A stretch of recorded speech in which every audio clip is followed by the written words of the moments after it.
Olá, amigos autoespectadores, que bom estar de volta aqui com vocês. Depois desse breve recesso para recarregar as baterias, cá estamos para dar início à nova temporada 2025.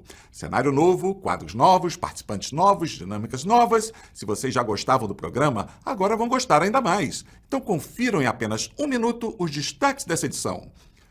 Começaremos com a nossa já tradicional mesa redonda, onde estarei, como sempre, muito bem acompanhado pelo Milad Calume, um dos principais consultores de mobilidade da atualidade, o Enilson Salles, presidente da Fenalto, o Paulo Miguel, vice-presidente da ABLA e... A partir de hoje, vamos ganhar o reforço de mais um craque de primeira grandeza. Segurem aí que vocês já vão saber quem é. Mas não é só isso. Agora, além de analisar os principais indicadores do mercado, nossa mesa redonda também passa a analisar as principais notícias da atualidade. Sim, ampliamos nosso conteúdo para você ficar ainda mais bem informado antes de realizar seu próximo negócio. E para completar essa edição de reestreia, teremos uma entrevista super especial com Rogério Wolfarb, uma das maiores personalidades do setor automotivo das últimas décadas. 2025 será um bom momento para comprar carro? O dólar, a taxa Selic vão ajudar ou atrapalhar? Quais as grandes novidades da indústria para esse ano? Vocês já sabem, não importa se trabalham na indústria ou estão interessados em produtos ou serviços de mobilidade, ou quem sabe dicas para comprar, vender, assinar, alugar, é aqui no Papo de Garagem que vocês ficam sempre muito bem informados. Estão prontos? Então solta a vinheta que o programa vai começar. Aproveita os 30 segundos da vinheta e confirme se já estão inscritos aqui no canal.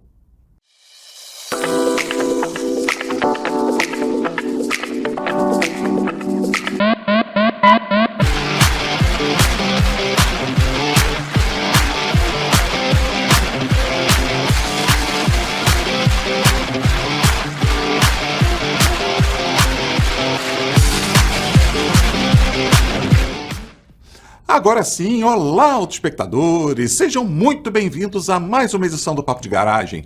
Mas antes, é importante lembrar que só é possível entregar para vocês o conteúdo deste programa de forma gratuita, graças aos nossos patrocinadores.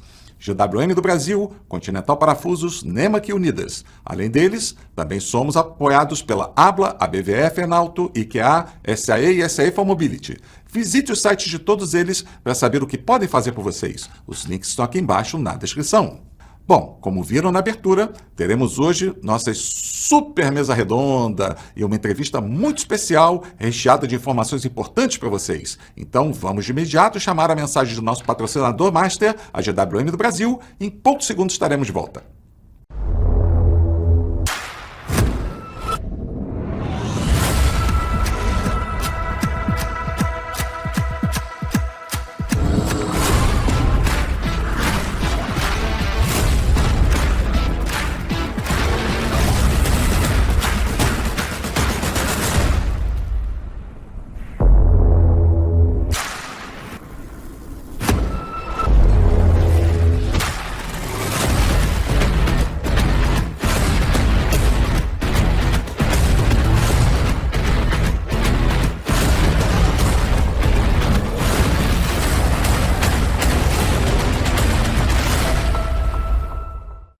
Vamos acelerar. Técnica, solta a vinheta do quadro Mesa Redonda.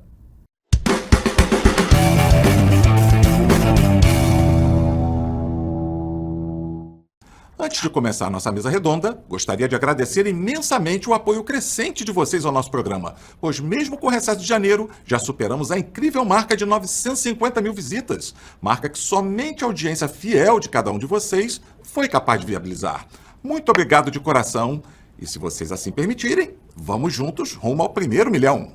Bom, você já deve ter percebido que não temos mais carros clássicos do lado de cá do palco. Agora ganhamos um videowall gigante que substitui aquela TV que ficava bem aqui na minha frente.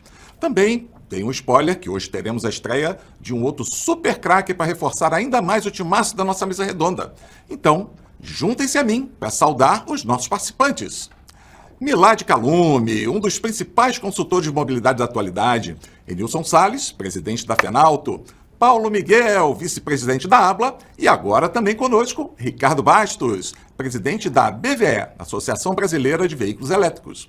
Amigos, sejam muito bem-vindos mais uma vez à nossa garagem. E Xará, muito obrigado por se juntar a nós. Obrigado, Xalá. Um grande prazer, mais uma vez, aí estar com você no programa. E parabéns já pelo novo visual aí do Papo de Garagem. Será um prazer agora estar com vocês, ainda mais nesse novo visual. Bom, agradecer estar aqui de volta, né? Rumo aí a 1 milhão de visualizações, Bacelar, trazendo muita informação aqui, compartilhando e participando dessa mesa aqui com grandes nomes que vão contribuir muito com as informações que a gente tem para trazer. Legal estar junto com vocês mais uma vez e acho que esse ano bem desafiador, vai ser muito legal estar junto aqui para debater com vocês os temas mais interessantes do mercado automotivo brasileiro. Bacelar e grande público que está nos assistindo, um prazer gigantesco estar aqui com vocês, uma honra estar podendo dividir essa mesa aqui com o Enilson, com o Paulo e agora com o Bastos. Bacelar, só tenho a agradecer aqui o convite de estar com todos vocês aqui. Obrigado. A gente que agradece com certeza o nosso público também. Então não vamos perder tempo e vamos dar início ao nosso bate-papo. Vamos começar analisando duas notícias que chamaram muito a nossa atenção nos últimos dias e que podem trazer reflexos importantes para os nossos autoespectadores.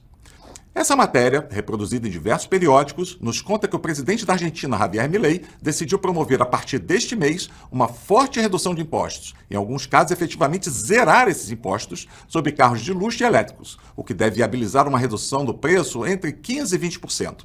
Se por um lado essa medida traz um alívio imediato para os consumidores de mobilidade argentinos, por outro pode trazer benefícios do lado de cá da fronteira também, caso esses modelos sejam importados para o Brasil. Amigos, em tempos nos quais a gente assiste os nossos automóveis serem surpreendentemente incluídos no imposto seletivo e levando a um aumento dos tributos sobre a venda, dá uma certa inveja branca, vamos dizer assim, dos nossos irmãos, não? Bom, Bacelar, se você me permite começar, eu não vou nem falar com relação ao que está acontecendo pela Argentina, mas eu vou comentar aqui com relação ao nosso lado, né? É uma pena que o nosso governo não leva esse tema tão a sério, ou pelo menos na medida da seriedade que deveria tomar. Eu não consigo entender como, no final de toda a reforma tributária que vai haver, os impostos dos carros vão ficar maior do que o que já está hoje, né? Eu acho um tanto ilógico. E ainda mais com os carros elétricos, né, que vão estar ainda sendo penalizados com algo que já vem aí ocorrendo desde do início do ano passado. Acho que o Ricardo Bastos tem uma capacidade de comentar sobre isso muito mais ampla, é só um pequeno teaser que eu estou colocando por aqui, né? Mas é irracional sob o meu ponto de vista, né? Porque a eletrificação veio para ficar, né? Não o elétrico puro, não, né? Você sabe muito bem minha opinião, não acho que essa vai ser o modal no curto prazo do mercado brasileiro, mas a eletrificação em geral, ela veio para ficar. Né? E aí a gente vê a taxação desses veículos aqui para o mercado brasileiro. Então eu realmente não consigo entender essa frente do que o governo brasileiro está adotando aqui no médio e longo prazo. Bom, Milad, obrigado aí por ter mencionado. Eu acho que, obviamente, né, a tua colocação muito importante quando a gente traz o tema olhando o Brasil. Claro que a gente tem que comparar com o Brasil, mas é importante ver o que a Argentina está fazendo e o que está por trás dessas medidas na Argentina. A gente sabe que o desejo da Argentina sempre foi de ter uma indústria automobilística forte. Né? São mais de 20 anos aí, se a gente pegar quase 30 anos pelo menos, que a gente segue num acordo automotivo do Mercosul, onde em todas as negociações a Argentina sempre deixou muito claro que ela quer ter uma indústria automobilística. Né? Então, quando a gente olha essa medida que foi feita agora pelo governo Milei, obviamente isso está olhando a produção de veículos lá. Né? E essa desoneração do elétrico, né, do eletrificado nesse momento, que não temos a produção ainda aqui na nossa região, né, uma produção ainda muito incipiente, quando a gente fala de automóveis principalmente, né, pesados, a gente já tem algumas coisas aqui no Brasil, mas para automóveis ainda não. Então a Argentina se coloca no sentido de atrair, no primeiro momento, a importação, né, eu acho que é o caminho natural, foi assim no Brasil, só que o Brasil hoje já está aumentando os impostos, né, já estamos hoje com ali quase 20%, 25% de alíquota do imposto de importação e vamos para 30% em julho. A Argentina está zerando, então ela está dando um sinal muito forte que ela quer esse mercado. Isso, com certeza, as empresas que estão olhando o mercado da região de eletrificados vão olhar a Argentina como uma oportunidade de investimento. Eu acrescento aqui outro aspecto em cima disso tudo, é que a gente vê o reforço da indústria que vai vir para a Argentina por causa dessa baixa tributação, e a gente tem um mercado aqui disputando, até mercado de exportação entre Brasil, Argentina e México, que vai ser muito influenciado também. A indústria brasileira perde mais uma vez por conta disso. A gente tem o valor do carro mais caro, que a gente tem conhecimento, com uma tributação absurda e pós-reforma tributária, então um imposto seletivo que não tem justificativa para que ele exista nos veículos, né? Já que a gente está falando de mobilidade, não é luxo, como a pessoa vai do ponto A para o ponto B. É isso que a gente não consegue entender dentro da lógica do que se trabalha na desoneração dos impostos, da melhor aplicabilidade dos impostos, colocar um imposto seletivo num bem que é essencial à população.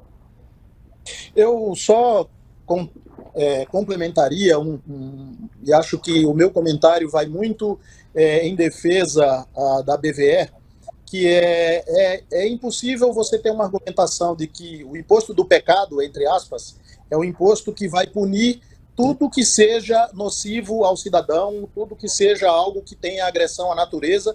Então, quando você tem esse discurso e coloca os eletrificados dentro desse imposto, tem alguma coisa errada. Ou está errado o discurso, tá certo? Ou tem alguma coisa por trás do discurso que a gente acaba intuindo, né? Que é arrecadar a qualquer preço. E arrecadar a qualquer preço pune a sociedade, pune a indústria, pune toda a cadeia do setor automotivo. Então, isso é algo que... E aí, do outro lado, vem alguém e se aproveita. É assim que tem, quer dizer, uns choram, outros vendem lenço, né?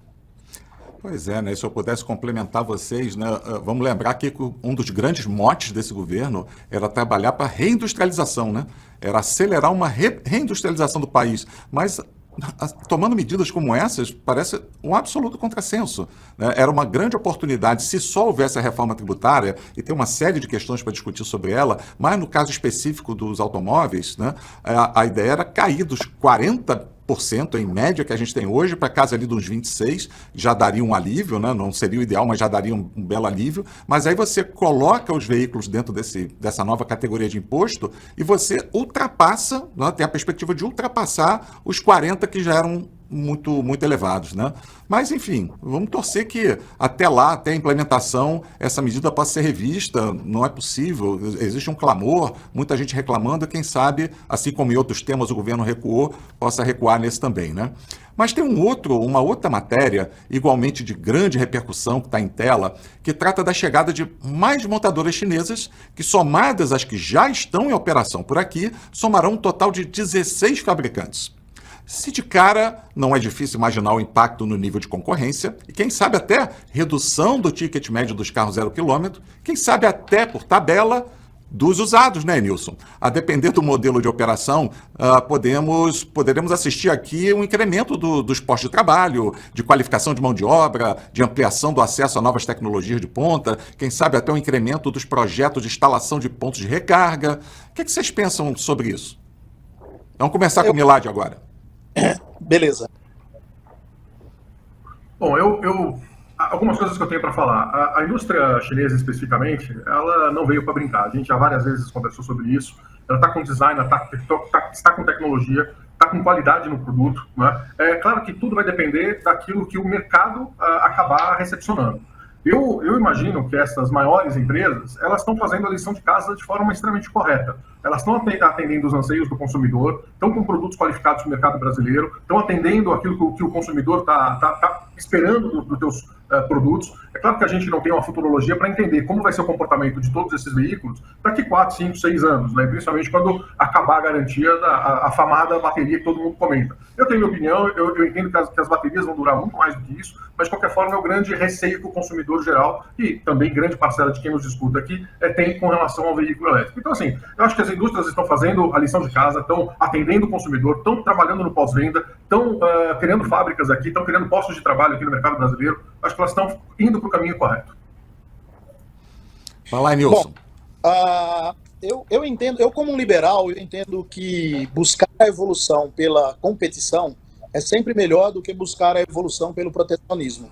Eu acho que quando você protege demais, você na realidade acaba não evoluindo e não estimulando alguém a buscar novas alternativas. E quando você tem mais competição, desde que seja competição saudável, desde que sejam competições dentro do ambiente legal e do ambiente bem estruturado, eu acho que buscar essa competição faz com que a indústria nacional se mexa muito mais. Essa é a minha visão. E eu acho que os seminovos e usados ganham com isso, porque seguramente se baixar o preço do zero, vai baixar o preço do seminovo e usado. Perfeito.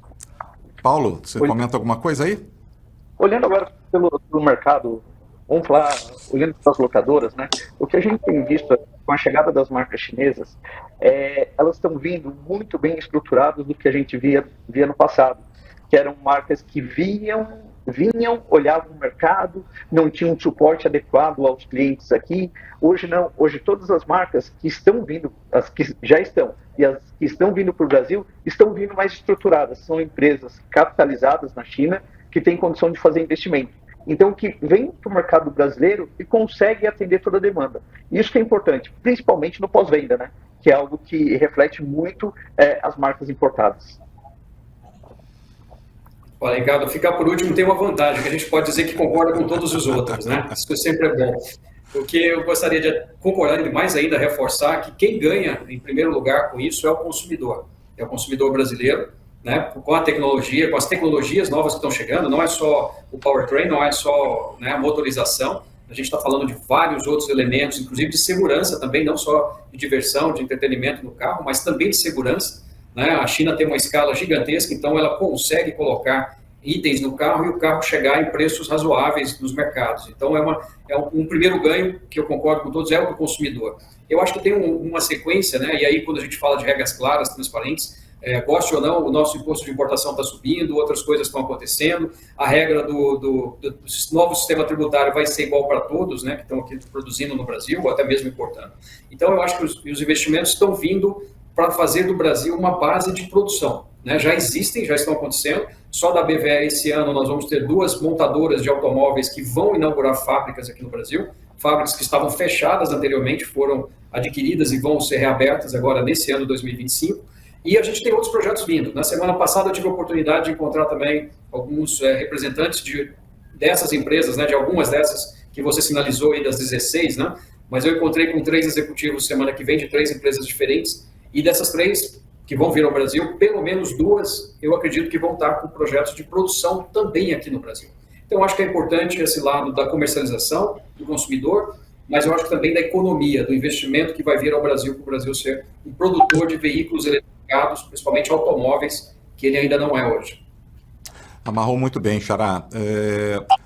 Eu acho que os depoimentos de vocês, né, dão uma demonstração clara de que a gente está aqui bem amarrado num mantra que a gente vive repetindo aqui no programa. Né? Nós somos 200% favoráveis à competição sadia entre os competidores, não importa a natureza, não importa o país deles, importa é que eles tragam o que o consumidor gosta, de escolhas. O consumidor não suporta produto enfiado goela abaixo. Então, quanto mais opções ele tiver, dentro de uma concorrência de novo sadia, bem estruturada, bem organizada, bem controlada, melhor para todos nós, sem falar nos ganhos, né, que o Xará mencionou também, de acesso a tecnologias de ponta, mais empregos, mais qualificação de mão de obra, enfim, tem vários outros benefícios sociais envolvidos nisso, né?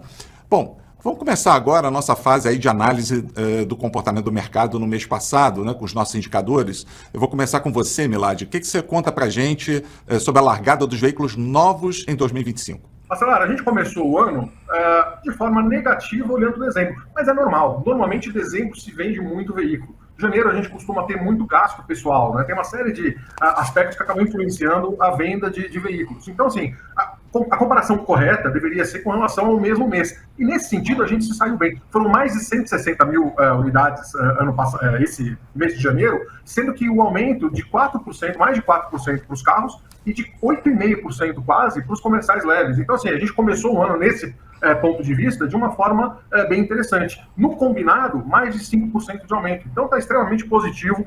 O mercado começou de forma aí bem saudável, realmente. Vamos ver ao longo do ano, a gente tem alguns entraves, né? Nesse outro slide que a gente começa a ver, a gente vê o efeito, aquele slide que a gente gosta de estar mostrando para o nosso público, né? Que é o efeito dos juros, que acaba impactando o mercado 2 ou 3 meses depois. A gente percebe que aqui esse impacto poderia estar acontecendo, mas não, realmente é aquela queda que ocorre em janeiro, normal e natural, mas com o aumento das taxas de juros ao longo do ano, o que vai ocorrer, e o que a gente está já na perspectiva de que aconteça daqui até o final do ano, com mais 1 ponto percentual no mínimo que aumente, a tendência é que a gente tenha um sufocamento das vendas dos novos dos veículos 0 km. Então, isso, de qualquer forma, tende a impactar os números no longo prazo.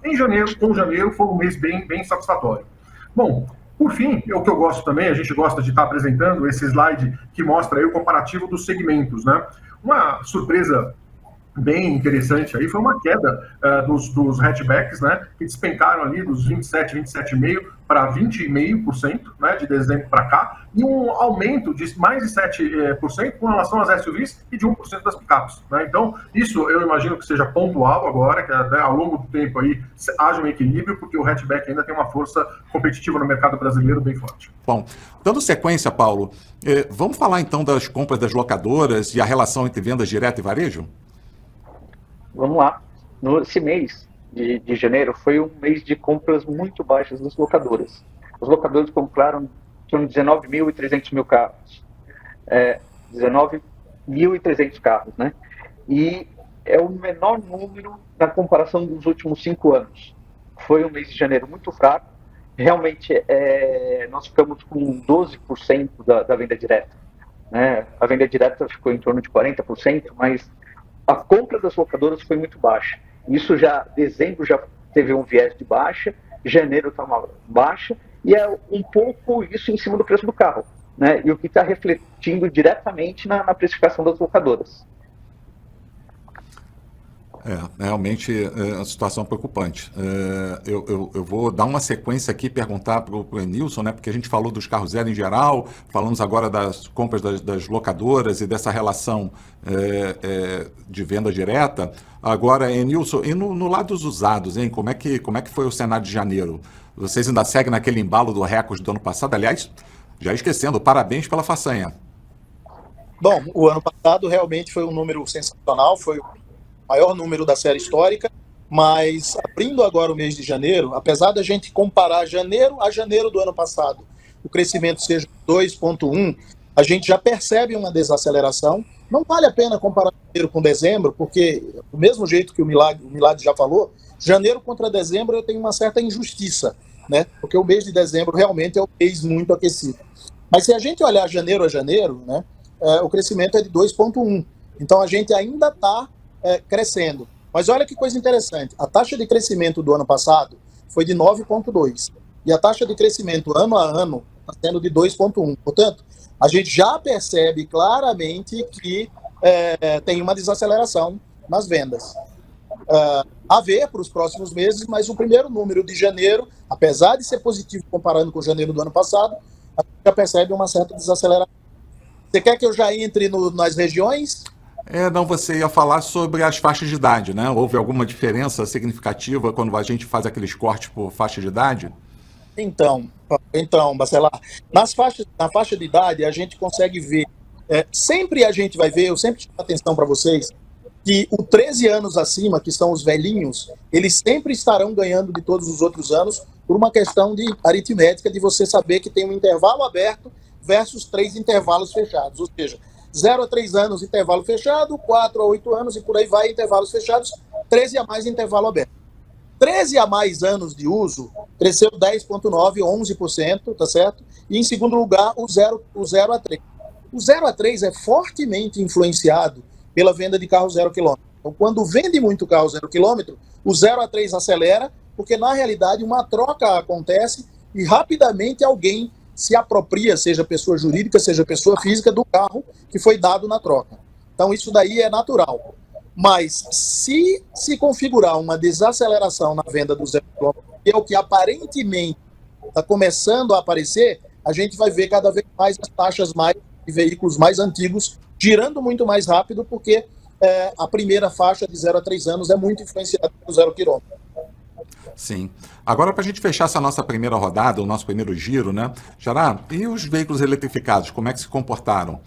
Vocês também terminaram o ano com mais um recorde, né? Também mais um na sequência. Vocês vão manter esse padrão esse ano? Qual é a expectativa?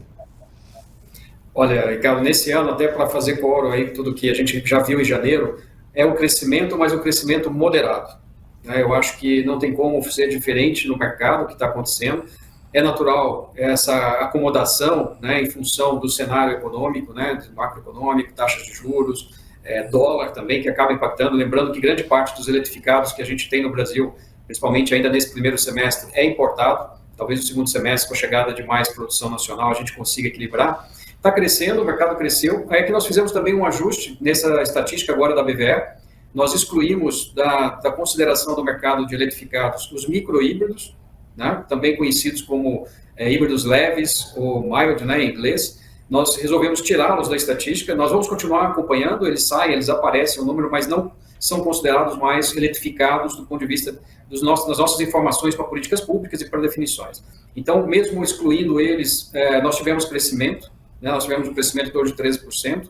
Né, quem cresceu muito, e foi impressionante esse movimento, foram os híbridos plugins, tá, cresceram aí quase mais de 70%, na verdade, né, com uma pequena queda nos híbridos convencionais, principalmente os flex, porque a gente também teve um ajuste na estatística. Grande parte dos híbridos flex que a gente tinha no Brasil eram micro-híbridos, né, então a gente teve que retirar. Né, isso, obviamente, no primeiro cenário, até as pessoas se acomodarem com essa estatística, vai ser diferente. Mas também uma queda nos elétricos puros, nos BEVs, mas com uma queda pequena, mas muito mais do que compensada pelo crescimento dos híbridos plugins. Então, parece que o consumidor está indo na direção dos plugins, o que é muito bom. Quando a gente soma os híbridos plugins e os elétricos, já são mais de 80% das vendas de eletrificados, de forma geral. Então, é uma sequência que continua alta, mas o consumidor parece indicar mais agora uma preferência para o híbrido plug-in. E só um último comentário, aí, não apenas pela presença do Paulo aqui, mas eu acredito muito que o mercado de locação ele pode representar ainda um grande salto esse ano. Quando a gente tem essas dificuldades, taxa de juros, uma série de questões aí acontecendo, é o momento de ser criativo, é o momento de buscar alternativas, né, que vão, obviamente, colocar mais veículos, mais oportunidades na mão do consumidor. E eu acredito muito que o mercado de locação para esse ano, mesmo com as dificuldades que ele também enfrenta com a questão de taxas de juros, a gente consiga aí oferecer veículos eletrificados, né, e principalmente para quem ainda tem alguma dúvida de investir, de comprar o veículo, né, de fazer o aporte no carro elétrico, que ele possa alugar esse veículo. E aí eu acredito que muitas parcerias vão acontecer aí entre os associados da BVE e os associados aí da ABLA, do Paulo, para que a gente avance também oferecendo soluções num ano que parece que a gente vai ter que ser criativo para realmente manter ele firme, ou pelo menos no nível de crescimento que a gente espera. Você quer complementar, Paulo? Como o Ricardo falou, nesses momentos de crise, as locadoras realmente têm uma relevância maior. As empresas, principalmente na pessoa jurídica, às vezes trocam suas frotas próprias por frotas locadas, e o carro elétrico, o 100% elétrico, ainda tem um pouco de dúvida, mas a gente já vê um crescimento forte no setor de locação dos híbridos plug-in. Esse mercado vem crescendo mesmo, mas eu acho que eu estou sendo consultado por muitas empresas de logística quanto a veículo 100% elétrico, e buscando parceria com locadoras. Então, esse é um movimento crescente para esse ano. Boa, bom ponto, bom ponto. Agora, Nilson, a gente falou aqui sobre os eletrificados novos e os usados. Como é que começaram o 2025? Olha, Bacelar e amigos, os usados cresceram mais em 2024, agora em janeiro, do que nos anos anteriores, né? Eu acho que isso vai ser uma tendência, porque como fica mais elástico o universo de veículos, e aí eu não quero separar em híbridos, plugins e tal, chamamos todos de eletrificados, né? Como fica mais elástico isso daí, mais a gente vai ter esse movimento. Então, pra vocês terem uma ideia, cresceu 28,1% de janeiro a janeiro. Olha que coisa interessante. E o mais interessante é que a gente começa a ver regiões que não tinham, vamos dizer assim, tanta aceitação nos seminovos e usados para carros eletrificados. A região norte cresceu 48% e a região nordeste cresceu 42%. Historicamente, essas regiões não tinham tanta atração para ir buscar o carro eletrificado e agora eles estão indo. E acho que tem um desafio muito grande, e aí convido o Ricardo a pensar junto com a gente, que é os carros 0 km eletrificados que estão hoje indo para o mercado, eles fatalmente vão precisar de uma forma mais fácil de quebrar aquela cultura de que o eletrificado seminovo não é tão nobre, vamos chamar assim, quanto o carro a combustão.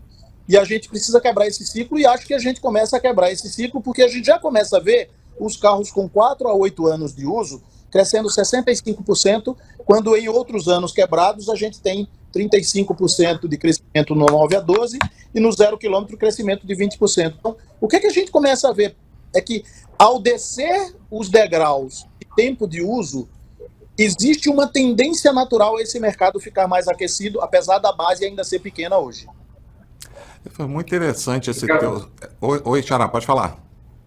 Só para ajudar a complementar essa questão da regionalização, né, mencionada aí pelo Emilson, hoje, né, agora em janeiro, o Nordeste passou a ser a segunda região de maior venda de veículos eletrificados 0 km. Né? O Sudeste, né, puxado por São Paulo, caiu um pouco, né, era 50%, até um pouco mais, hoje está em 47%, mas o Nordeste assumiu aí como segunda região de maior venda de eletrificados, superando o Sul e superando o Centro-Oeste, onde você tem ali do Distrito Federal, Brasília, com vendas importantes. E eu acho também que essa questão aí da regionalização, né, da entrada do eletrificado também em outras regiões do Brasil, vai ajudar ainda mais a desmistificar. Né? Se a gente voltar no tempo, nós estamos falando de 2023, quando começou a acelerar as vendas de eletrificados. Esses carros estão completando 2, 3 anos, se a gente voltar um pouco no tempo, 4, 5 anos no máximo. Então é agora que o cliente está vendo que não precisa realmente trocar a bateria, não vai ter nenhum desgaste, a bateria continua praticamente idêntica à original 0 km. Então, muitas vezes essa experiência terá que acontecer, talvez avançando um pouco mais no tempo, mas essa regionalização também ajuda porque outras regiões do Brasil vão entender melhor a tecnologia da eletrificação e isso vai ajudar nas vendas também dos novos através da aceitação do usado. Essas observações foram muito interessantes, né? Porque quando você soma a visão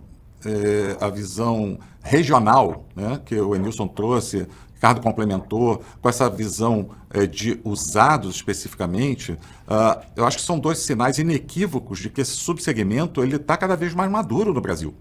Né? E a gente está vencendo alguns paradigmas, né, que diziam que, bom, primeiro gente graúda no mercado dizendo que a frota inteira do Brasil de eletrificados não chegaria nem a 100 mil unidades. Isso já foi embora há muito tempo. Né? Depois dizer que essa demanda ficaria concentrada no Sudeste. A gente está vendo aí exatamente o que vocês acabaram de comentar. Então, esses são sinais inequívocos desse amadurecimento e que, mais uma vez, é muito importante os nossos autoespectadores ficarem entendendo aqui, ter acesso a essas nossas análises, para, às vezes, passar por cima de alguns paradigmas. Ricardo trouxe também a questão das baterias. Aliás, o Milad já tinha comentado sobre isso, eu deixei passar, eu já vou dar um spoiler daqui, né? Um dos nossos próximos entrevistados será o Hudson Zanin, de novo, lá da Unicamp, uma das cabeças aqui que mais conhecem de bateria no Brasil, deu uma aula incrível no ano passado, vai voltar esse ano para nos atualizar com relação a tecnologias, essa questão de autonomia, tempo de recarga, enfim, e aos poucos vai cair por terra esse paradigma de pensar a bateria é o calcanhar de Aquiles,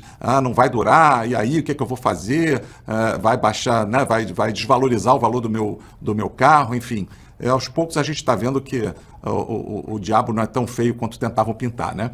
Mas vamos dar sequência. Vamos agora chegar àquele momento que os nossos autoespectadores tanto gostam, né? A gente vai analisar os rankings. Será que aquele carro que você procura está bem cotado? Ou é melhor você avaliar uma outra alternativa? Milad, conta para a nossa plateia como anda a lista dos preferidos entre os novos a combustão. Aproveita também e analisa o ranking de vendas só no varejo e nas diferentes regiões do país. Atenção, se o seu objetivo é um carro a combustão 0 km, olho vivo para não perder nenhum detalhe. Bacelar, vamos começar aqui com o ranking, mas se você me permite voltar um segundinho ali no tema que você comentou sobre a questão dos eletrificados. Claro. Por que eu gosto desse programa? A questão de informação. Quanto mais informação para o público geral, é melhor para todo mundo. Gente com conhecimento me perguntou já um ano atrás, mais ou menos, se carro elétrico na chuva dava choque. Então, assim, olha os absurdos de tipo de questões que acabam chegando e acabam daí afastando o consumidor. Não dá choque, tá? Só deixando bem claro.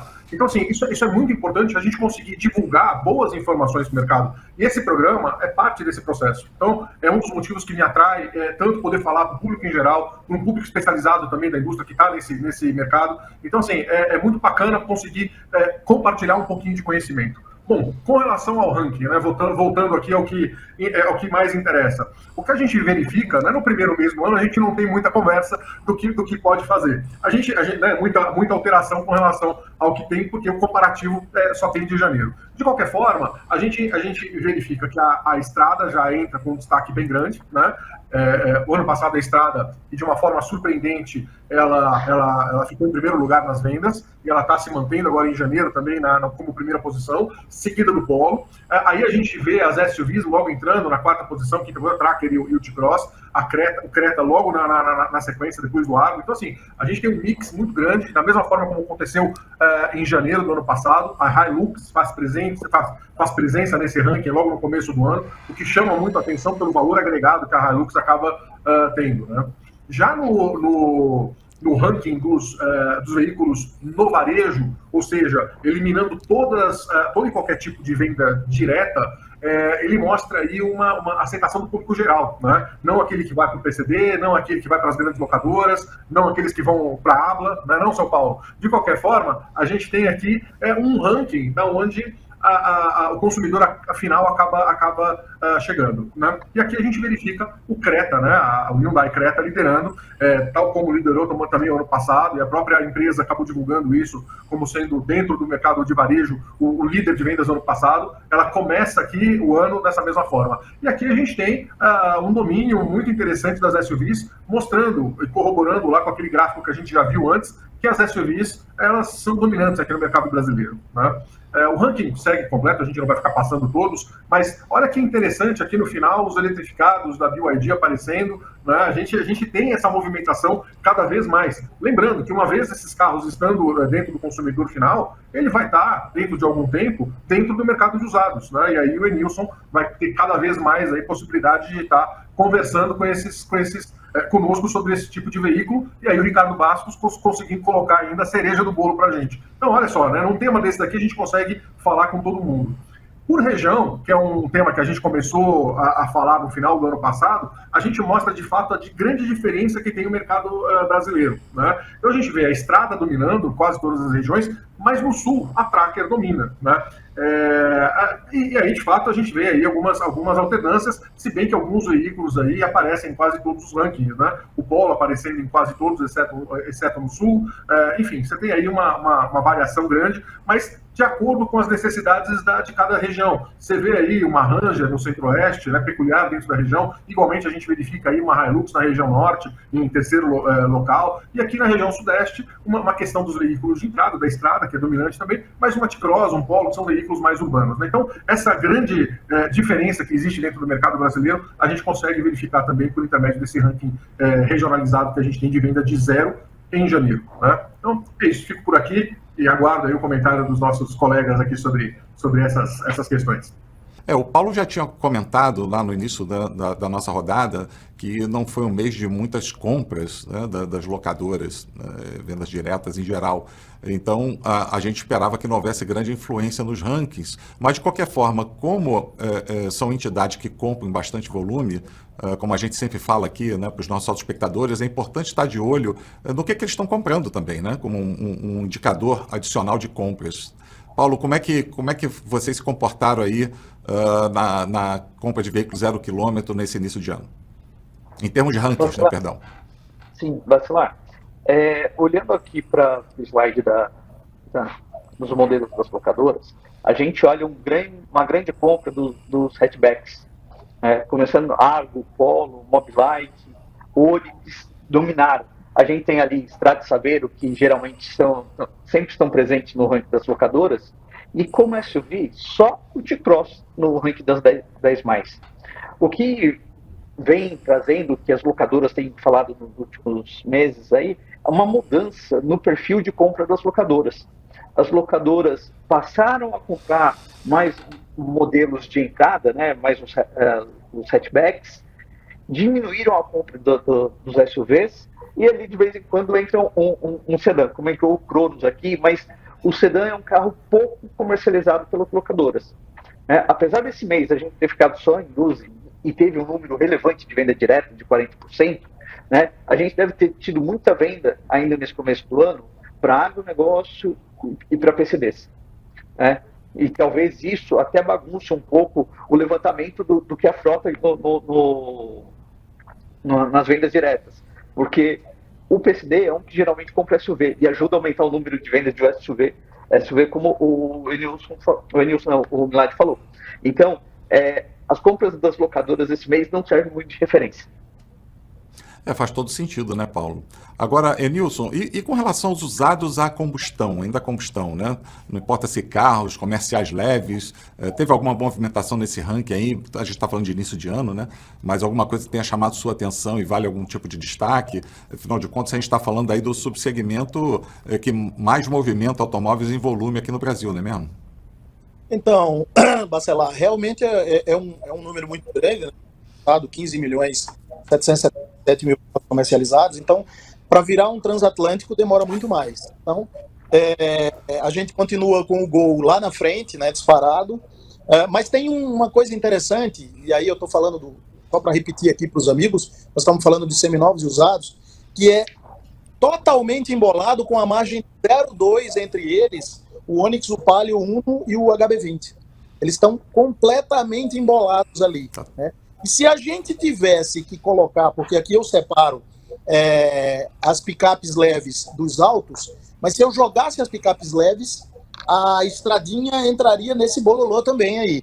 Ela entraria com 26 mil Estradinhas comercializadas contra o último dos que estão embolados, que é 29 mil, que é o HB20. Então, são esses os veículos que estão sendo comercializados nesse instante de seminovos e usados. Vocês me permitam um simples comentário que talvez seja interessante, que é assim, o mundo dos carros de entrada via o segmento que o nosso amigo Paulo da Abla nos oferece de números, eles sempre irão influenciar os nossos números do segmento de seminovos e usados, porque a gente se abastece sempre lá. Então, Paulo, uma coisa que eu estou vendo a cada vez mais é que os sedãs ficaram quase que restritos aos carros para aplicativos.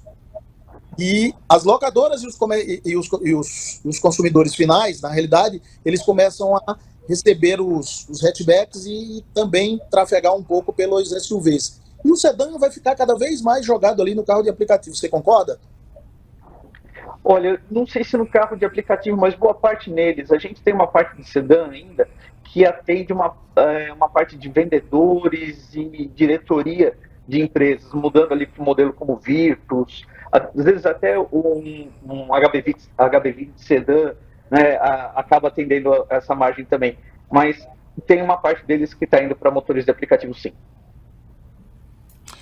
Muito boa observação. Bom, a gente esgotou agora a análise dos rankings dos veículos a combustão 0 km e usados. Agora vamos falar dos eletrificados novos. Xará, como é que esse ranking começou o ano? Atenção àqueles que miram um carro 0 km agora eletrificado. Agora é a sua vez de ficar de olho vivo para não perder nenhum detalhe. Bom, a gente começou o ano praticamente como terminamos. Eu acho que temos aí dois grandes concorrentes aí que lutam, que são associados aqui nossos da BVE, tanto a BYD como a GWM, com modelos SUVs híbridos plug-ins. O BYD Song e o GWM Raval H6 são os dois que estão aí no mercado, fecha na frente um mês, o outro na frente, mas começaram o ano com boas vendas, aí, representando forte o impacto do plug-in, como a gente comentou anteriormente. Depois a gente tem, obviamente, a presença aí já na sequência de algum veículo eletrificado, principalmente os veículos mais urbanos, o Dolphin, Mini Dolphin, o Ora, e depois a gente tem uma sequência também de outros SUVs. Aí no caso dos eletrificados, é certo essa presença aí dos elétricos puros, dos BEVs, no ranking nós temos a dominância aí de veículos SUVs. É uma característica importante aí, até pela oferta de eletrificados que temos hoje no mercado. Eu acredito que nesse ano agora isso deve continuar, é uma sequência. Esses dois veículos são candidatos pelos que as montadoras, tanto BYD como GWM já anunciaram, vão ser produzidos no Brasil, o que isso coloca eles aí, obviamente, até pela preferência que o consumidor está dando como candidatos, até aumentar essa preferência. A gente sabe que a produção local dá ainda mais segurança para o consumidor. E agora esse ranking ele deve continuar crescendo. O que temos de novidade, que a gente comentou também antes, é a exclusão dos microhíbridos. O microhíbrido ele está aumentando e vai crescer muito esse ano por conta da legislação de emissões. É o programa Proconv, chamado L8, é uma fase 8 que nós estamos no Proconv, que exige veículos mais eficientes, com menos poluição. E a eletrificação é que chega ajudando a fazer esse atendimento à legislação. Então, várias montadoras, principalmente carros de volume, colocaram o sistema microhíbrido. E o que nós estamos fazendo na BVE é deixar claro para o consumidor, quando ele escolhe um híbrido, ele entenda que tipo de híbrido ele está comprando, se é um micro ou se é um híbrido completo. Isso traduz em consumo de combustível e experiência de eletrificação.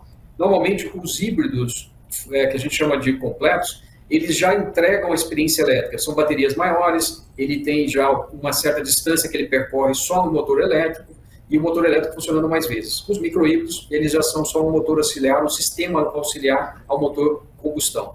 Então, essas são estatísticas, são novidades que a gente tem para esse ano, mas eu acredito que a gente vai ter realmente aí, no caso do mercado de eletrificados, a predominância dos SUVs e os SUVs híbridos plug-ins.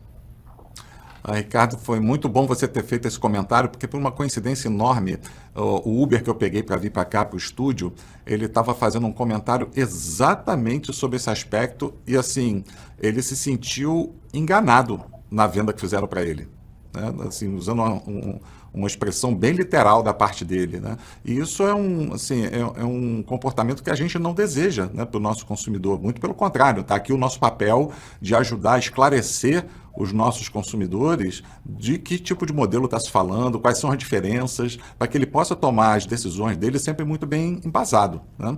Mas foi bom você ter comentado isso por causa dessa coincidência que acabou de acontecer comigo. Agora, Paulo, sem deixar a bola parar de quicar aqui na sequência, e as suas considerações sobre o ranking dos eletrificados mais comprados pelas locadoras? Bom, só complementar um pouco o que você acabou de falar do consumidor que se sente enganado quando compra um híbrido leve, né? Ele precisa ficar atento ao consumo efetivo daquele carro, porque tem alguns híbridos leves que apresentam um consumo também que não chega próximo do que seria um híbrido, né? Então, eu ressalvo isso também. Mas voltando às locadoras, apareceu aqui um estranho no ninho esse mês, né? Entrou como o mais licenciado das locadoras, o Honda Civic híbrido, né? Ele nunca tinha aparecido em levantamento nenhum, seguindo do Kangoo da Renault, que é um comercial leve, né? E o H6. Aliás, entraram 3 modelos de H6, 4 modelos de H6 esse mês na compra dos locadoras. E os BYD Dolphin, entre os 10 mais comprados. Foram uma compra de aproximadamente 350 veículos eletrificados esse mês nas locadoras. Muito bom, Paulo. Agora, Enilson, para a gente encerrar essa nossa mesa redonda com chave de ouro, como é que está o ranking dos eletrificados usados? Legal, Ricardo. Os eletrificados usados, eles são liderados há algum tempo pela Toyota, o Toyota Corolla em primeiro lugar, com 1.083 veículos comercializados, e o Corolla Cross com 930, quase 1.000. Então, eles são as estrelas dos seminovos. Mas começou uma guerra interessante, que é uma resistência brava do Volvo XC60 contra uma chegada do RAV4, do BYD Song Plus e do Great Wall, do Haval, se aproximando muito, e aí ficando aquela briga de o Volvo com 6,35 e todo mundo em torno de 5% da comercialização encostando nele. Vai ser uma briga boa. E eu queria chamar a atenção de uma coisa legal, para gente que milita muito tempo no mercado de automóveis, né, e acompanha, tá? Há muito tempo que a gente não vê tanta diversidade de marcas, e há muito tempo que a gente não vê tanta disputa por espaço no mercado, e isso é extremamente saudável, seja nos eletrificados, seja nos a combustão. Isso é muito saudável, dando ao consumidor a oportunidade de realmente escolher o que lhe apetece, né? Isso é muito bom, e eu espero que a gente não perca esse ritmo que foi inaugurado há alguns anos aí com a chegada dos eletrificados e também pela disputa de novas marcas chegando no Brasil. Muito bom, Enilson. Isso só enfatiza mais uma vez a importância do nosso papel aqui, né? De ajudar os autoespectadores com informação qualificada para que eles sempre tomem a melhor decisão de negócio deles. Agora, amigos autoespectadores, com isso, a gente chega ao final de mais uma edição dessa nossa super mesa redonda. Eu peço que vocês se juntem a mim para agradecer a presença dessas 4 feras aqui conosco e o show de conteúdo que eles proporcionaram para nós. Bacelar, da minha parte só tenho a agradecer. Na verdade, são realmente 4 feras aqui. Enilson, Paulo Miguel, Ricardo Bastos e Ricardo Bacelar. Eu estou aqui extremamente honrado de fazer essa mesa com todos vocês aqui, igualmente como os nossos autoespectadores têm a oportunidade de ouvir a todos nós aqui falando de uma coisa que nos aproxima demais, que é esse mercado automotivo brasileiro. Então, eu só tenho a agradecer a cada um de vocês e a todos os nossos autoespectadores por essa oportunidade. Bom, é muito bom abrir o ano com a companhia dessas feras aqui, né? Quero dar as boas-vindas para o Ricardo Bastos. Ricardo, seja bem-vindo a esse grupo. Espero que a gente tenha altos papos e muita conversa sobre esse mercado. E um prazer estar com vocês mais uma vez. E a oportunidade que o Bacelar está dando para a gente é uma oportunidade que a gente fica muito honrado. Obrigado a todos e vamos para frente. Vamos para 2025. Bom, pessoal, eu agradeço a participação aqui, sempre aprendendo com essas feras que estão aqui dando essas informações, aprendendo um pouco mais desse mercado que é fascinante, e agradecer ao Bacelar aí pela oportunidade de estar aqui com vocês. E vamos para 1 milhão aí, Bacelar. Bacelar, que honra eu ser o calouro agora de um programa que vai chegar no 1 milhão, né? Então, eu já acho que comecei aqui estreando ao lado dessas feras, primeiro aprendendo muito, para mim hoje já aprendi bastante aqui e vou aprender mais nos próximos programas, mas também queria te agradecer e parabenizar pela tua luta, pela tua colocação aí do Papo de Garagem como um programa realmente importantíssimo para quem tem interesse, seja da indústria, do ponto de vista de economia, consumidores, enfim. Eu acho que é um canal importantíssimo que você já consolidou e vai consolidar mais ainda esse ano. Parabéns. Bom, amigos, de coração, quem tem que agradecer aqui sou eu, né? Por ter a honra de contar com essas 4 feras aqui. E eu tenho certeza que eu falo pelos nossos autoespectadores aqui, né? Que talvez sejam aqui os mais beneficiados. Inclusive, eu vou passar uma mensagem para eles aqui agora, né? Porque eu não vou perder a chance de provocá-los, fazer uma provocação aqui, né? Tem algum indicador adicional sobre o mercado que vocês gostariam de ver analisados aqui? Não deixe de encaminhar suas sugestões. Bom, seguindo em frente, chegou o momento do nosso tão aguardado quadro Entrevista. Mas antes, é importante lembrar que só é possível entregar para vocês o conteúdo deste programa de forma gratuita graças aos nossos patrocinadores.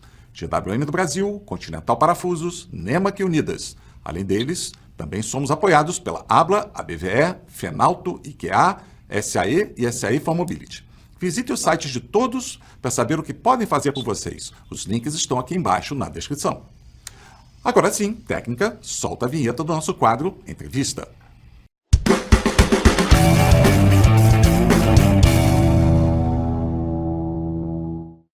Hoje temos a honra de receber uma das maiores personalidades do setor automotivo nas últimas décadas, o amigo Rogério Gofarbi, com quem vamos conversar sobre temas de muita importância para nossos autoespectadores em 2025.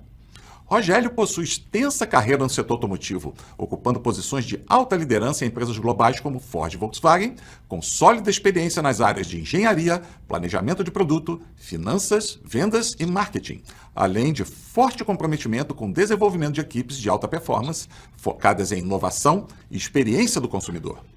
Rogério também foi presidente da Anfávia de 2003 a 2007. Nesse período, dentre outras realizações, promoveu junto com o governo federal a celebração de tratados de comércio automotivo entre Mercosul e México, Colômbia, Venezuela e Chile, renovação do acordo com a Argentina e iniciou as negociações com a União Europeia. É graduado em Engenharia de Produção Mecânica pela FEI, Faculdade de Engenharia Industrial, e mantém atividades em conselhos e associações como membro do Conselho de Transição Energética da CNI, Confederação Nacional da Indústria, e membro do Conselho de Administração da FEI, dentre outras. Rogério, que prazer gigante te receber aqui no programa, especialmente nessa edição de estreia da nossa temporada de 2025. Muito obrigado de coração por aceitar o nosso convite e seja muito bem-vindo. Muito obrigado, Bacelar. É um enorme prazer aqui estar com você e com todo o pessoal que te assiste, falando aí daquilo que a gente gosta e tem paixão, que é o setor automotivo. Rogério, como você já sabe, uma boa parcela do nosso público vem da indústria, mas atualmente grande parte dele é composta por consumidores de produtos e serviços de mobilidade. Então é natural que eles estejam ávidos por ouvir suas considerações sobre o que esperar de 2025. Eu não tenho a menor dúvida que os nossos espectadores estão bastante curiosos sobre o conteúdo que você vai compartilhar. Então vamos às perguntas. Bom, primeira pergunta, Rogério. Talvez seja interessante a gente iniciar, né, com uma visão sua bem geral sobre as perspectivas e pontos de atenção para 2025. A gente pode falar sobre como serão aplicados aqueles investimentos bilionários da indústria que foram anunciados ano passado, lançamentos de novos modelos, chegada de novos entrantes. Será que a tão comentada tendência de trocar posse por serviços de mobilidade vai ganhar mais protagonismo? Enfim, esse ano será positivo para os consumidores de mobilidade? Bom, vamos começar pelo que é positivo. Sim, vai ser um ano é muito bom para os consumidores, na verdade, né? Você mencionou investimento, né? Nós temos aí números anunciados, né, de centenas de bilhões de reais, né, de investimento. Isso é claro que é bom para o Brasil, é bom para o PIB, né, para a economia, e bom para os nossos consumidores. Por quê? Acho que todo mundo sabe, assim, de uma maneira geral, mas o mercado automotivo hoje ele é muito segmentado, que é bom, né? Então você tem muitas arquiteturas. Então você tem picapes, sedãs, SUVs, né? Você tem crossovers, né? Como diz na indústria. E quando a gente olha cada uma dessas arquiteturas, você pega os hatches, por exemplo, hatchbacks, carros menores, hatch. Tem pequeno, tem médio. Quando você vai para picape, tem pequena, média, grande, muito grande. Quando você vai para SUV, pequena, né, compacta, média, 7 lugares. E você olha, a quantidade de produtos é muito grande. E além disso, e ainda um pouco mais recente, houve uma multiplicação das propulsões. Então você tem o flex, agora nós temos o híbrido plug-in, temos o elétrico, temos o diesel, né? Então, quando você combina a variedade de segmentos, a diversidade de arquiteturas e a diversidade de propulsão, você tem um portfólio, cada empresa hoje tem um portfólio de altíssima complexidade e isso, né, demanda muito investimento. Tem um outro fator interessante que é a demanda do consumidor por veículos mais conectados. Cada vez você quer mais digitalização e facilidades dentro do veículo, com mais itens de segurança dentro do veículo. Isso também requer novos investimentos, até porque esses softwares estão mudando dia a dia. Então, o produto automotivo ficou muito mais complexo, a segmentação no nosso país ficou muito mais complexa e isso exige, para você ser competitivo em todos os segmentos que se atua, muito mais investimento. E é isso que a gente está vendo. Que dá o segmento ao outro ponto que você mencionou, que é competição, novos entrantes. Então, para botar um pouco de pimenta em tudo isso que eu falei, nós temos fabricantes chineses chegando, com veículos híbrido plug-in principalmente, e elétricos, com várias arquiteturas, né? Eles estão vindo com sedãs, crossovers, SUVs, pequena, média, grande, hatches pequenos, e tudo isso com uma relação custo-benefício muito favorável ao consumidor. Isso significa o quê?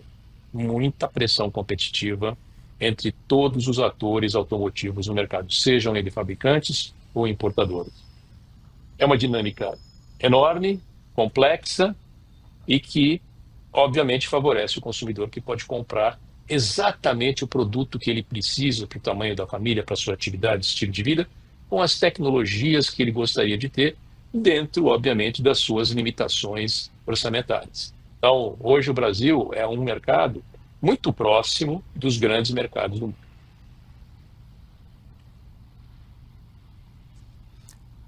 Muito bom, Rogério, um grande panorama aí do que esperar para 2025, né? Agora você mencionou aí sobre a questão, né, dos novos entrantes. Vamos falar um pouco mais especificamente sobre esse cenário de transição energética? No final do ano passado, eu tive a oportunidade de analisar aqui mesmo no programa um estudo recente produzido pela Anfávia, que mostra, dentre outros indicadores, a pesquisa bastante extensa, que em 2040, ou seja, daqui a somente 15 anos, apenas de 9 a 14% dos veículos vendidos no Brasil ainda serão a combustão.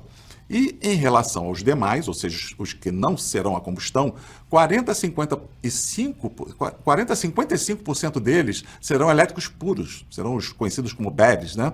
Qual a sua visão sobre essa transição tão acelerada? Até quando questões como infraestrutura de recarga e autonomias, eles serão preocupações para os consumidores? Será que o custo total de propriedade mais baixo vai funcionar como uma boa contrapartida para eles? Bom, esses números são possíveis. Ninguém tem a varinha mágica de saber exatamente o que vai acontecer em 2040. Quando você faz um planejamento estratégico com novas tecnologias, principalmente, é importante você analisar as vantagens intrínsecas para o consumidor, a velocidade de desenvolvimento e avanço desses produtos. Né? Então, começando pelas vantagens extrínsecas, o veículo elétrico, o híbrido plug-in ou mesmo híbrido, ele reduz muito o custo de abastecimento. Né? Então, você tem um custo para rodagem, né, menor quando você tem o veículo totalmente eletrificado ou parcialmente eletrificado, essas outras tecnologias. Do outro lado, os veículos elétricos, principalmente totalmente elétricos, eles têm 1/3 a menos de peças. Você não precisa trocar óleo, tá certo? Você vai fazer uma manutenção, uma revisão de um veículo elétrico. Basicamente, essa revisão é alguém fazer um check-up, dar uma olhada nos seus pneus e freios de suspensão e acabou. Então é muito mais simples, tá certo? Mas tem as dificuldades que você acabou de mencionar. Então, quais são as preocupações hoje dos veículos eletrificados? O primeiro, obviamente, é custo. Os novos entrantes chineses estão derrubando essa teoria porque vieram para o mercado brasileiro com uma equação de preço muito competitiva com os veículos que não são eletrificados. Isso é a primeira coisa. A segunda é que a velocidade do avanço das tecnologias eletrificadas vai ser muito mais rápido do que outras tecnologias que nós vimos avançar no passado. Por que isso? Bom, primeiro, porque nós estamos usando hoje computadores muito mais rápidos, com muito mais capacidade de processamento que a gente tinha 5, 10 anos atrás. E aí você joga nessa equação inteligência artificial. Então, o processo de inovação, ele tende a ser muito mais rápido. Né? O processo de inovar e go to market vai ficar cada vez menor. Então, custo de bateria, que assusta todo mundo. Né? A Goldman Sachs, ela fez uma análise, né, que em 2030, 35, né, a bateria vai estar... hoje está praticamente... Em 2019 era $180 por quilowatt-hora. Né? Hoje a gente está falando de 110. E para 2030 estamos falando de $60 por quilowatt-hora. Ou seja, o custo da bateria está caindo significativamente. Os novos produtos eletrificados vão vir com tempos de recarga muito mais rápidos e com maior autonomia. Então, esses problemas, ou essas dores, como se chama, né, do consumidor, eles vão ser atacados muito rapidamente e vão ter uma melhora significativa. Nós já temos grupos e fundos de investidores no Brasil investindo em recarga, seja para o elétrico, seja para o híbrido plug-in. E quando a gente olha, né, a gênese, intrinsecamente, a questão da recarga, veja nas grandes cidades, onde o custo do imóvel é muito alto, o custo do metro quadrado é muito alto, e você viabilizar um posto de gasolina com toda a estrutura que ele tem, com todas as questões ambientais, de segurança, de complexidade, ou colocar uma recarga elétrica, a recarga elétrica ela tem muitas vantagens.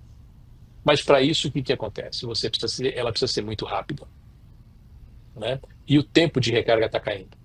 Então, quando a gente olha para frente, não há razão para esse produto eletrificado daqui a um tempinho estar competindo muito próximo do veículo a combustão nesses temas que você muito, muito bem colocou. Então, acho que nós vamos ter aí surpresas no nível de inovação e da aderência. Agora, no curtíssimo prazo, o que está acontecendo? Os veículos elétricos, híbrido plug-in, eles estão crescendo até acima do crescimento das vendas nos Estados Unidos, na China e até mesmo no Brasil. Né? O híbrido plug-in está acelerando, que é aquele que você tem um motor a combustão e você também pode carregar a bateria. E o elétrico está crescendo numa curva mais lenta do que se esperava. Mas o bom nesse processo é que o híbrido plug-in tem todas as tecnologias do elétrico. E a experiência do consumidor, principalmente nas grandes cidades, é muito próxima do elétrico. O híbrido plug-in chega até 80, 100, 120 km, dependendo do produto, 120 km por hora no elétrico. Então, numa grande cidade, eu estou em São Paulo, vocês estão em Minas, no Rio de Janeiro, Ninguém anda mais do que 50 quilômetros, 60 quilômetros por hora na cidade, infelizmente, e até menos, né? Se eu falar que a velocidade média na Vila de São Paulo deve ser 25, 30 quilômetros por hora. Então, durante o dia, para você ir trabalhar, você vai trabalhar com carro elétrico, né? Então, a gente consegue ver essa transição, né, que foi acelerada, deu uma chacoalhada no mercado com a chegada dos chineses. Não, muito bem colocado por você, Rogério. Inclusive, eu lembrei de uma frase que eu já falei algumas vezes aqui no programa, né? Que eu acho que a gente ainda vai rir muito, lembrando que um dia a gente ficou muito preocupado com ponto de recarga e tempo de recarga. A gente vai rir disso, né? A gente vai, puxa vida, lembra aquela época, coisa e tal, porque assim, a tecnologia evolui a passos largos. Inclusive, eu mencionei na nossa mesa redonda anterior e vou repetir aqui, né? Ano passado, a gente recebeu, para ser entrevistado aqui, o Hudson Zanin, que é um pesquisador da Unicamp, que para mim assim, é uma das sumidades em termos de conhecimento do tema, né, de tecnologia de baterias. E ele vai voltar esse ano, um ano depois, ele vai nos atualizar. Eu não tenho a menor dúvida de que ele vai dar uma outra aula incrível aqui para os nossos espectadores, né? Mas eu queria voltar num ponto que você começou a resposta da primeira pergunta falando que você ia começar com o lado bom, né? Com as boas notícias. Mas a gente sabe que nem tudo são flores, né? A gente sabe que a indústria da mobilidade ela sofre uma influência de diversas agendas sobre as quais ela não tem exatamente controle, né? Na verdade, a flutuação de indicadores macroeconômicos como dólar, Selic, inflação, oferta de crédito, só para citar alguns exemplos, elas mexem tanto com o dia a dia dos consumidores que, em diversas áreas, que a impressão, às vezes, é que a gente está no meio de um curso de economia, né? Nesse cenário, o que te chama a atenção e que a nossa audiência precisa estar muito atenta esse ano para não perder oportunidades? Olha, as questões que vão afligir o consumidor são as questões que estão afligindo as empresas. Essa que é a verdade. Então, qual é a situação que a gente tem hoje? Eu vou ter que começar pelo macro, tá certo? Então, se você olhar fora do Brasil hoje, você tem os Estados Unidos, que é um país que foi o the king of stability, o rei da estabilidade do mundo. Estabilidade política, estabilidade econômica, né, e de valores democratas. E hoje, os Estados Unidos têm uma agenda disruptiva, né? Então, o mundo exterior, não só por causa dos Estados Unidos, mas por causa de uma série de outras coisas que estão acontecendo, está em alta volatilidade. Nós recebemos recentemente aí a notícia das tarifas, né, que os Estados Unidos vai estar modificando. Isso tem ondas de choque pelo mundo inteiro, né? Então, isso acontece no momento em que as empresas automotivas do mundo estão investindo muito por causa da transição energética e na transição de tecnologia e de conectividade. Os carros hoje têm um conteúdo eletroeletrônico muito maior, mesmo os carros a combustão pura, do que os carros no passado. E todo esse equipamento ele é atualizável com novas tecnologias muito mais rápido. Então você tem uma instabilidade, né, um processo disruptivo global nas cadeias, que afeta as cadeias de suprimento e que, sem dúvida nenhuma, pega a indústria num momento de alto desembolso para ser competitivo e para sobreviver, num momento que também a China decidiu globalizar a sua indústria automotiva. Isso tudo está acontecendo ao mesmo tempo, tá certo? Então, os Estados Unidos fez uma taxa de 100% na indústria automotiva chinesa, a Europa está brincando de 42%, 45%, tá certo? Todo mundo preocupado no momento em que as pedras estão todas se movimentando. Quando a gente chega no Brasil, que é afetado por todos esses movimentos, inclusive os chineses, a transição energética, as novas tecnologias, a gente tem um cenário, né, que passa a ser um cenário mais desafiador economicamente. Então, nós temos aí pressão inflacionária, aumento de taxa de juros, né, e câmbio, né, e isso é um grande desafio para o consumidor. Veja, o Brasil hoje, em 2024, vendeu 2.600.000 unidades.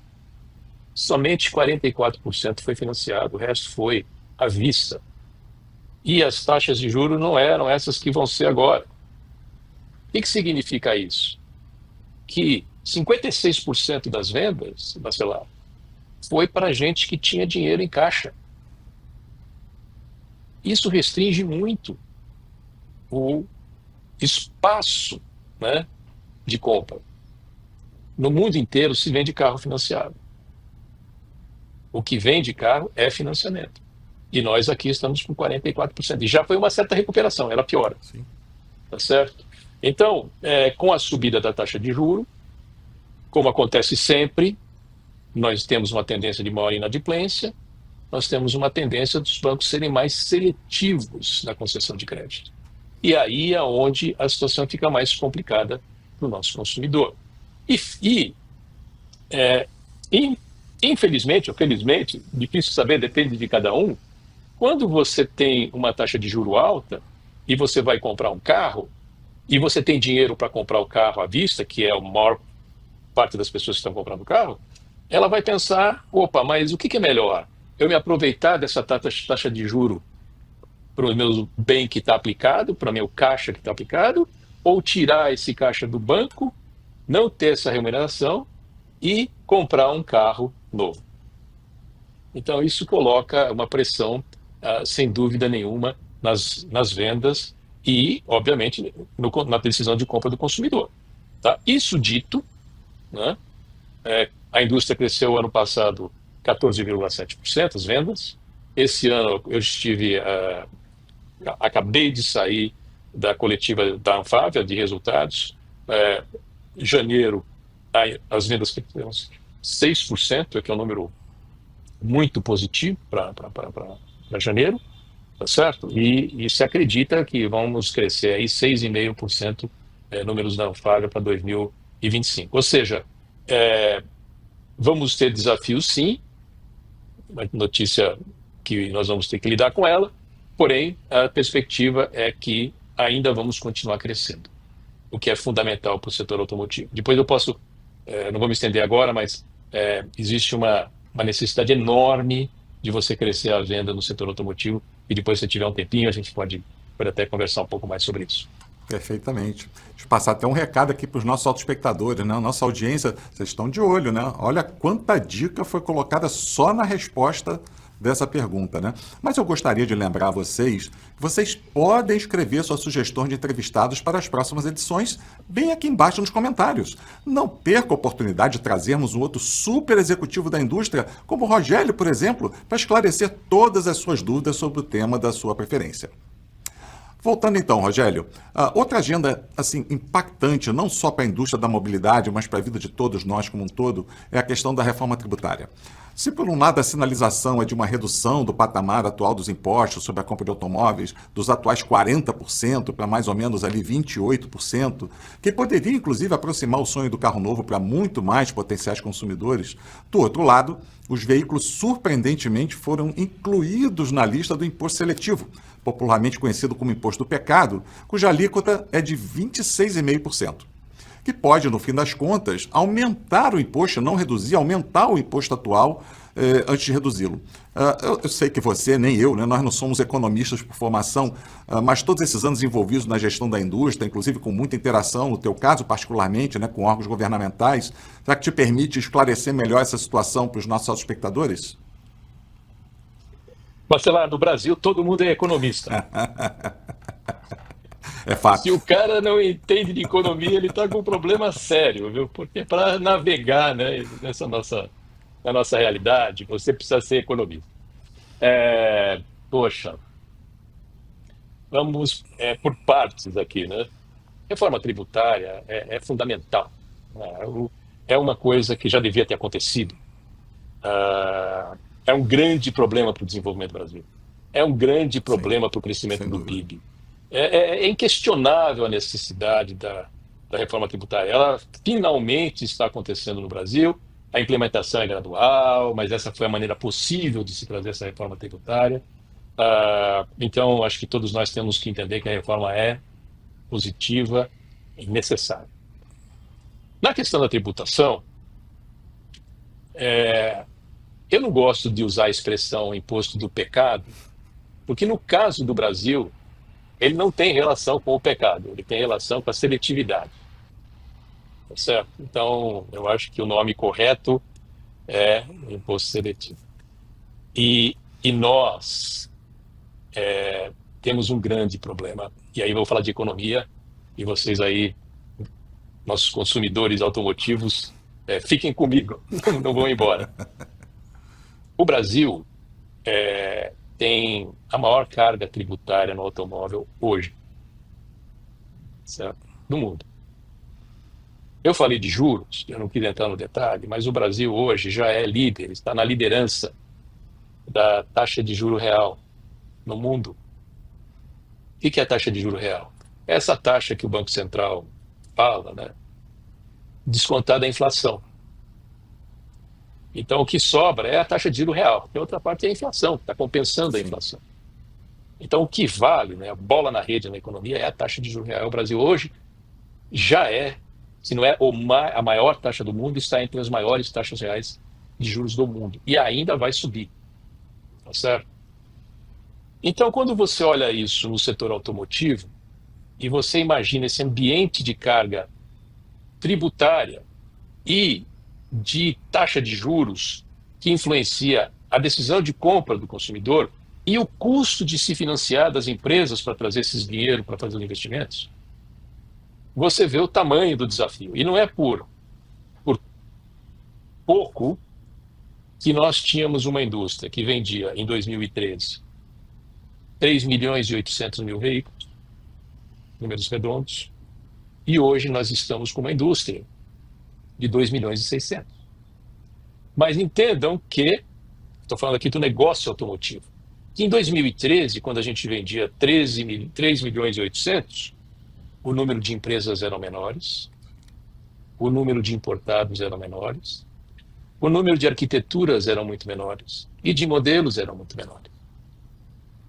Hoje, vendendo muito menos, eu tenho muito mais modelos para sustentar, para pagar, para inovar.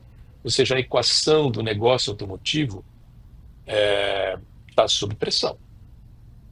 E aumentar a carga tributária, ou até manter a carga tributária, eu acho, isso é uma opinião pessoal minha, antiproducente. Por quê? Nós precisamos vender mais para poder ser competitivos como indústria. Nós não temos escala no total e não temos escala por produtos hoje. Sim. Tá certo? Então, existe uma elasticidade que é vender mais para poder arrecadar mais, que não está sendo observada, na minha opinião. Quando nós olhamos as dificuldades para crescer esse mercado e olhamos a questão da tributação principalmente, e tudo que esse setor representa, eu acho que a gente podia aproveitar essa elasticidade e apostar mais no crescimento que seria bom para todos nós, inclusive para os nossos consumidores. Mais uma aula nessa resposta, hein, Rogério? A gente está se aproximando para o final da nossa entrevista, mas eu não queria deixar de te fazer mais uma pergunta. Na verdade, tentar fazer um combo aqui de vários aspectos recorrentes nas conversas aqui com o nosso público, tá? Vou falar um pouquinho sobre a relação da indústria com seus consumidores. Quais seriam as grandes tendências do varejo automotivo que estão aí no teu radar, né?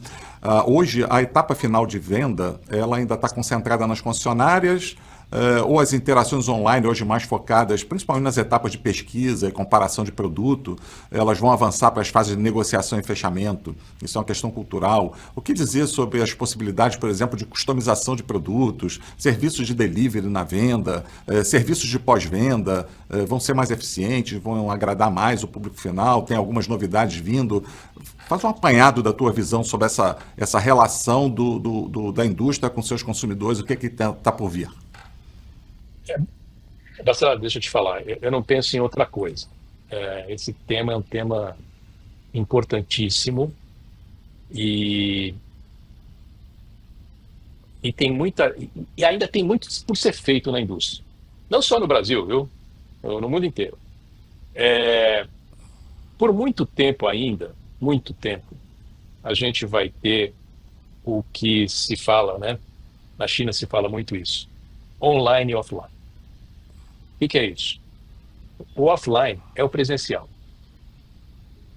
revenda, showroom, que for. E o online, obviamente, é o digital.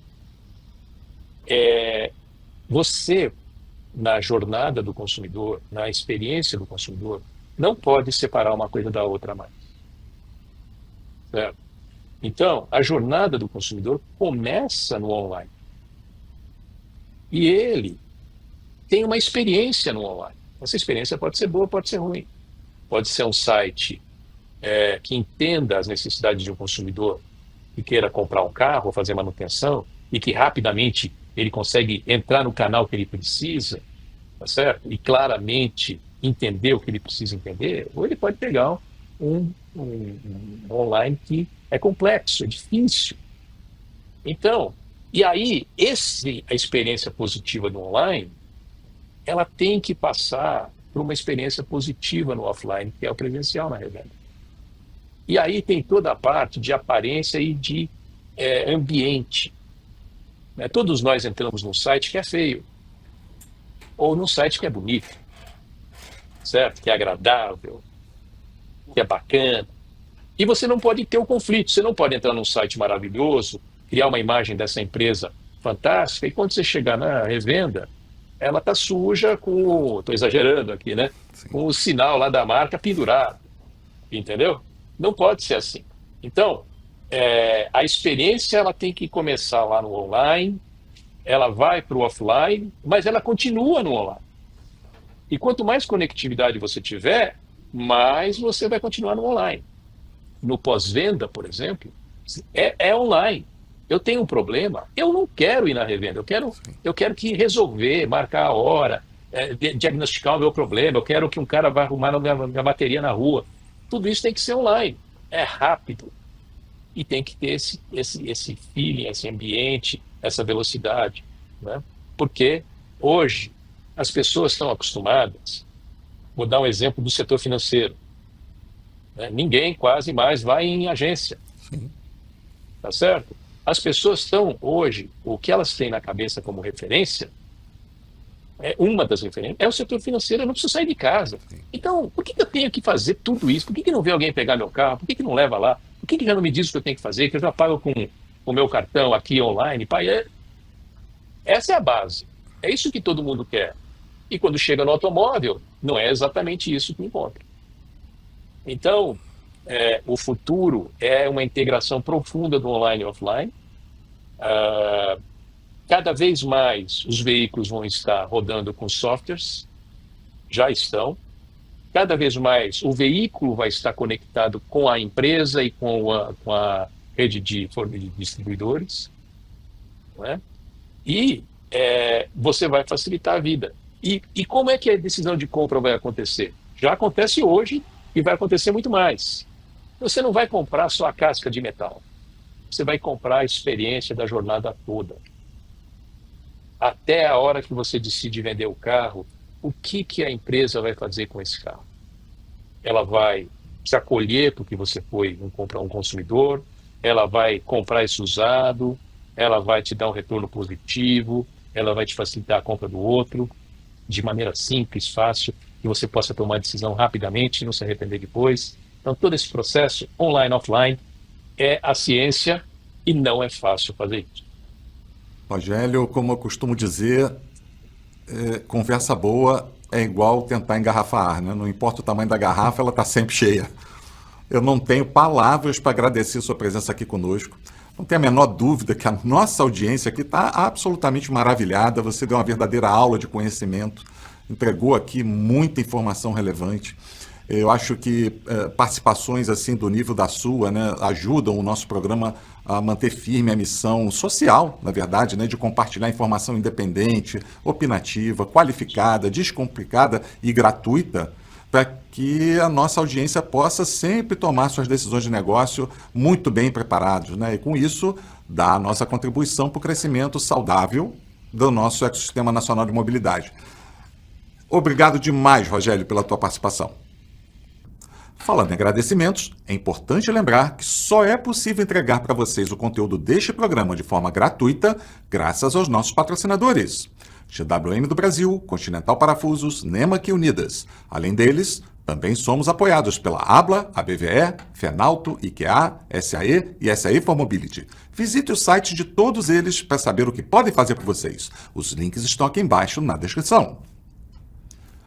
Amigos autoespectadores, reforço a felicidade imensa minha e de toda a equipe do programa de estarmos de volta ao convívio com vocês, esperando que tenham gostado do conteúdo de hoje. Aproveito para lembrar de ativar as notificações para não perder o anúncio das atrações das próximas edições. Ainda temos muitas novidades preparadas para vocês. Também não esqueçam de dar o seu like e escreverem sugestões e críticas bem aqui embaixo. Elas são fundamentais para continuarmos aperfeiçoando o programa e entregarmos a qualidade de conteúdo que esperam de nós. Um abraço a todos e até a próxima!